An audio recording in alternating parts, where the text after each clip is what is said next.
নমস্কার বন্ধুরা, প্রিয়াস কিচেনের আরও একটি নতুন পর্বে আপনাদের সকলকে স্বাগত জানাই।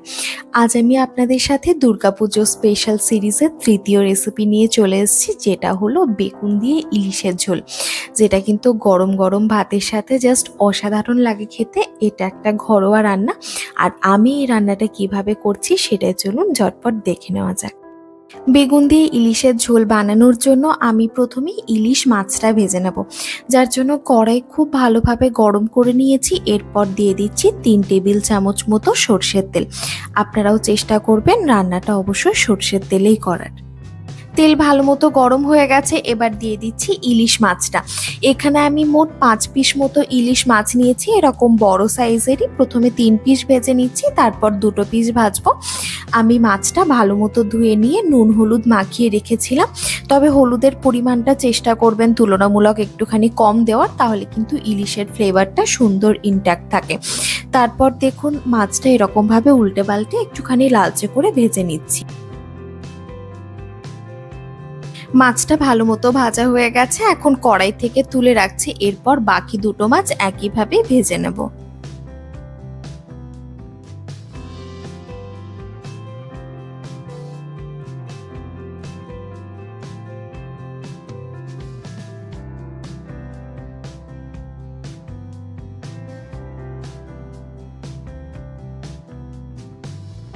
মাছগুলো তো ভাজা হয়ে গেল, এবার আমি বেগুনটা ভেজে নেব।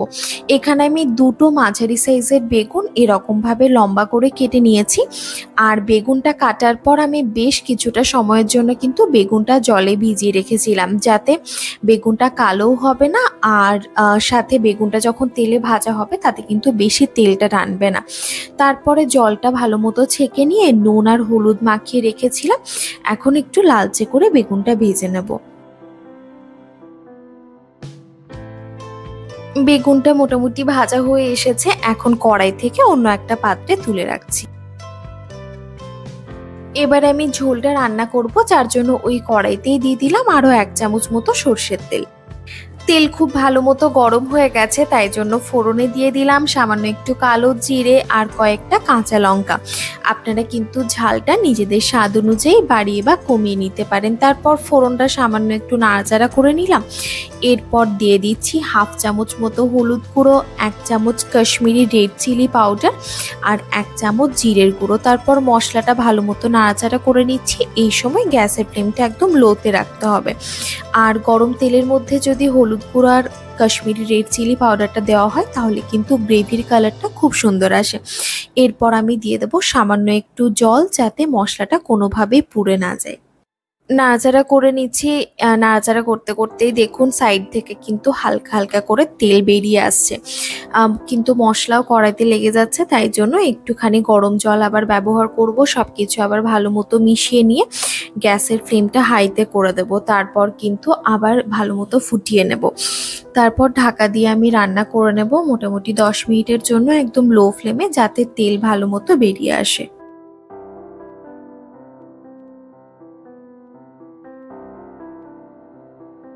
এবারে দিয়ে দিচ্ছি কিছুটা পরিমাণে গরম জল, তবে আপনারা যেরকম গ্রেভি রাখতে চান সেই অনুযায়ী কিন্তু জলটা ব্যবহার করবেন।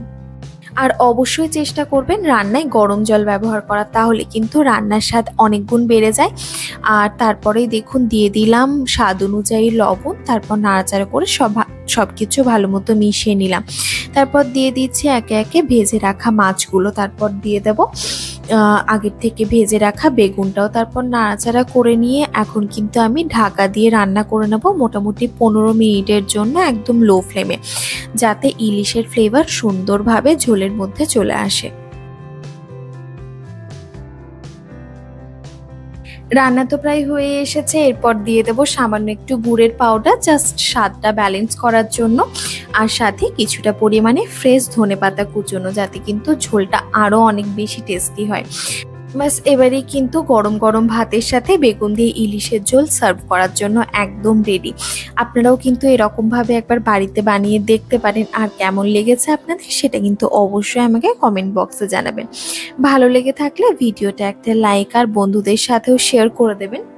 আর চ্যানেলটা এখনো সাবস্ক্রাইব করে না থাকলে সাবস্ক্রাইব করারও অনুরোধ রইল। আবারও দেখা হবে অন্য একটা ভিডিও নিয়ে। ধন্যবাদ, ভালো থাকবেন।